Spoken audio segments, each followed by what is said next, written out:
related to one another. Well, ang una po, yung bago kayang Senate President sa Senado at pangalawa, yung minumungkahi ni Senator Alan Cayetano na snap elections. Bakit po related yan? Well, kasi po kung matutuloy yung snap elections, sino ang tatayong transition leader? Sa ating saligang batas po, kung mababakante ang posisyon ng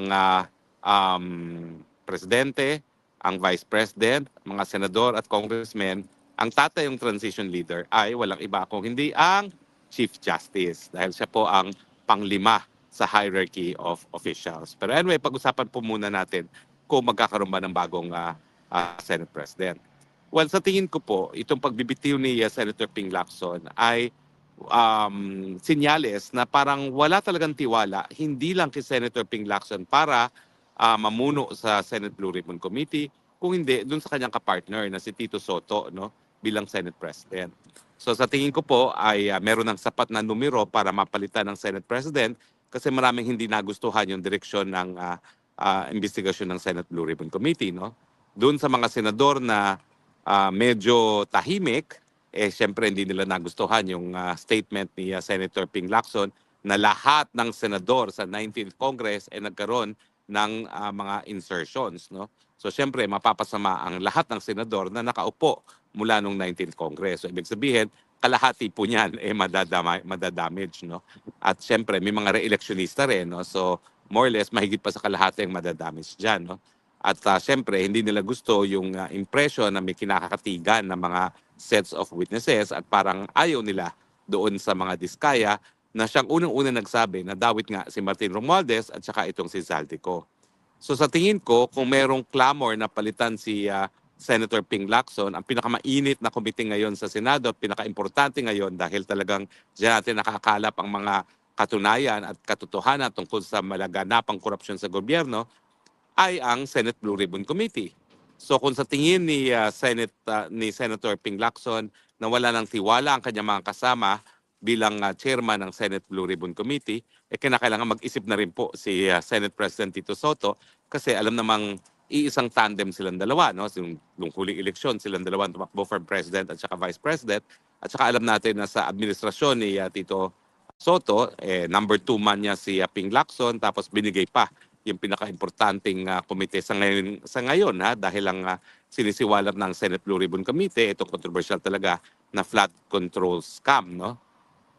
So, malapit na po siguro din ang panahon na baka magpalit muli ang mga senador ng kanilang namumuno. No?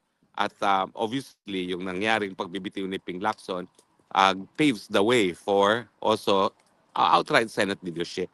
At marami namang kasama sa mayorya, gaya ni Mig Zubiri na nagsasabi na handa na siya na bumitiw sa mayorya. No? At bukod ka pa kay Mig Zubiri, nandiyan din si JV Ejercito. No?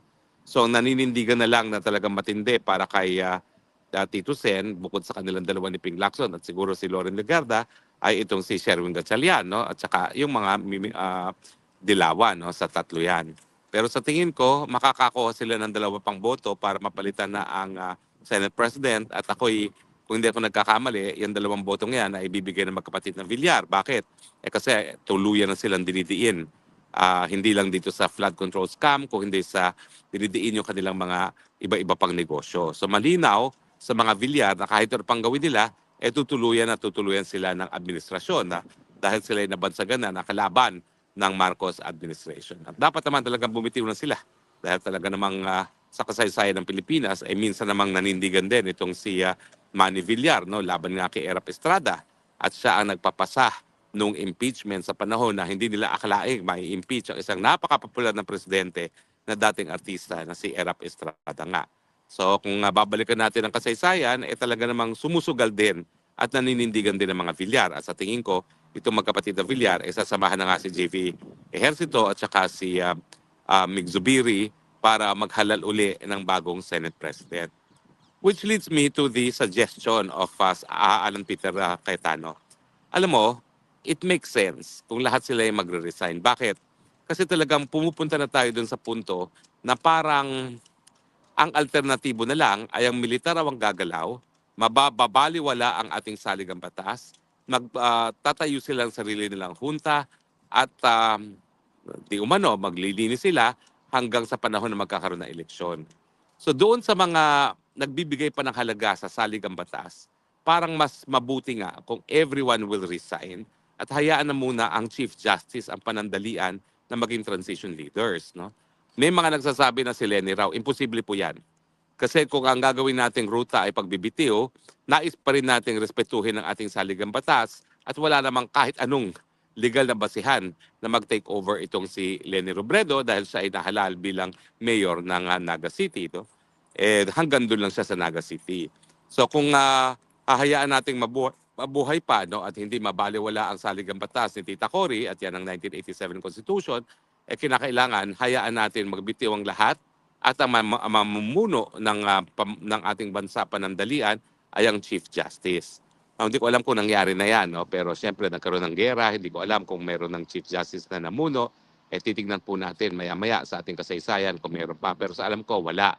Pero yan naman po ang dahilan kung bakit meron tayong constitutional succession na tinatawag. Kasi nga sa mga pagkakataon na magkakaroon ng resignation sa lahat ng pinakamataas na opisyalis ng gobyerno, meron at meron pa rin mananatili para mamuno.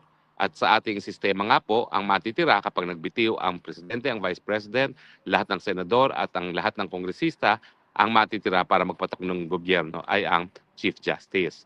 Well, totoo naman po na walang kakayahan magpatakbo ng buong gobyerno ang Chief Justice, pero totoo rin na hindi naman natatalaga bilang justice ng Supreme Court kung merong bahid, no, kahit anong bahid. Kahit papano, siguro pa pwede natin pulaan ng ilang mga justices na hindi naman ang pinakamagagaling, pero mukha namang walang makapagsasabi na may bahid talaga ng korupsyon o may bahid sa kanilang karakter ang mga justices ng Supreme Court. So I think magiging katanggap-tanggap ang Chief Justice bilang transition leader habang naghahanda tayo ng snap elections. Pero tama ba na mag-snap elections? Well, ako kasi, ang gusto ko talaga, Marcos resign and Vice President Sara to take over. Kasi yan naman ang sinasabi ng saligang batas. At ang naging palpak naman sa pamumuno ay si Marcos Jr. So bakit kinakailangan mag-resign si VP Sara? Pero alam mo naman, mga dilawan, mga pulahan, hindi nila tatanggapin si VP Sara. Kaya sa tingin ko, minabuti ni Alan Cayetano magkaroon ng suhestyon na pati si VP at lahat ng senador at congressmen ay mag-resign. Nang sa ganon, magkaroon ng fresh start ang gobyerno. Pero ako hindi pa rin ako komportable sa resign all. Komportable ako na mag-resign ng presidente at mag-succeed ang vice president kasi yan naman ang kanyang mandato eh. Ano bang dahilan para mag-resign si VP? Wala. Tinangka nilang i-impeach. Sinabi naman ng Korte Suprema, labag sa saligang batas sa impeachment na yan. So bakit kinakailangan na si VP Sara ang siyang mag-resign? No? So wala naman dahilan talaga para siya ang mag-resign. So anyway, ang iniisip ko naman, pag nag-resign naman si VP Sara, pwede namang magpatuloy din ang Kongreso or pwede rin naman na mapilitang mag-resign din ang mga miyembro ng Senado at saka ang kongresista. Naintindihan ko yung resign all insofar as galit talaga ang taong bayan sa Kongreso at gusto nilang kung pwede nga buwagin na ang Kongreso.